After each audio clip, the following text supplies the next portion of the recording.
I would like to introduce you to my daughter, Daniela. When she was born, I imagined myself walking her into her first day of kindergarten, proudly attending her graduation, and crying at her wedding. But what I never imagined was standing in an emergency room and being asked to make a decision that no mother should ever have to make. I arrived at the hospital that evening about 10 p.m. She was on a ventilator that was breathing for her and on multiple medications that were keeping her heart beating. They told me that they could move her to the ICU where she would remain on artificial life support, most likely until she died. Or I could give permission to cease efforts where at least she could die quickly, peacefully. And on January 24th, 2017, I gave those permissions. It was the hardest 6 hours of my life and a time that I will never forget. She died of a heroin overdose. She had been struggling with drugs for a few years, but with the help of family, rehab, and support groups, she had been clean for about 6 months. She was planning her wedding, had just gotten accepted into college, and was really excited about her little boy starting kindergarten. Sorry. Her death was very, very unexpected and absolutely heartbreaking. Heroin has become an epidemic in the United States. Data collected on CDC.com shows that heroin-related deaths have more than quadrupled since 2010. From 2014 through 2015, there were approximately 13,000 deaths due to heroin. And guys, I need you to understand that these statistics are from 3 years ago, and the problem has only gotten worse. I need you to also understand that these statistics are specific to heroin. They don't even include any other drugs or even other opiates such as prescription pain pills that we hear so much about.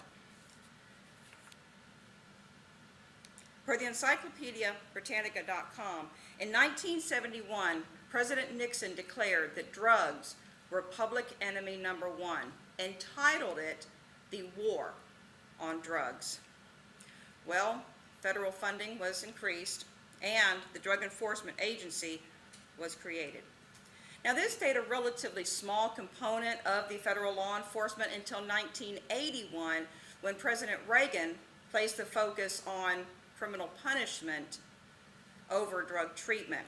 Now, this led to a massive increase in incarcerations for nonviolent drug offenses from 50,000 in 1980 to 400,000 in 1997.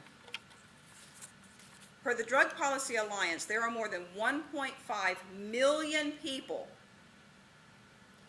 that are arrested for drug offenses every year, with more than 80% of these being for nonviolent offenses of drug possession only. And the consequence of a drug possession conviction can make them ineligible for many federal aids. They can make them literally be evicted from public housing and,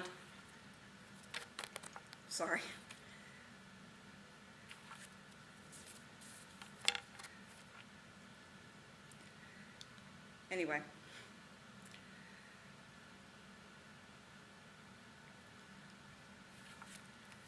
I'm going to kind of get started again. I apologize. So as I was saying, the consequence of this can be that their lives are changed forever. In order to, what can we do about this? Well, we can kind of take a lesson from Switzerland. You see, they have implemented federal regulations where somebody who is addicted to drugs can actually go to supervised injection sites where they can either do opiate replacement therapy, or they can even be weaned from heroin using medical heroin under a doctor's care. Now, this sounds crazy, I know, because some of you are probably thinking, hold on, wait a minute. Are you trying to tell me that we should inject heroin into an addict? I mean, that's crazy, right? Well, since the implementation of this program, there has been a 50% decrease in drug-related deaths, and there has been a 90% decrease in drug-related criminal acts. Does this sound crazy?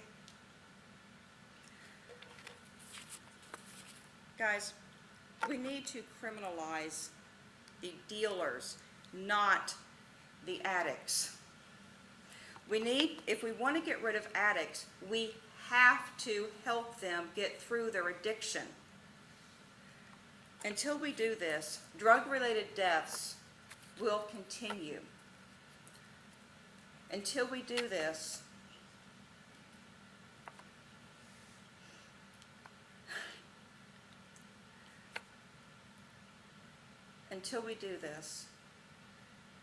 drugs are going to remain as part of our biggest problem in America.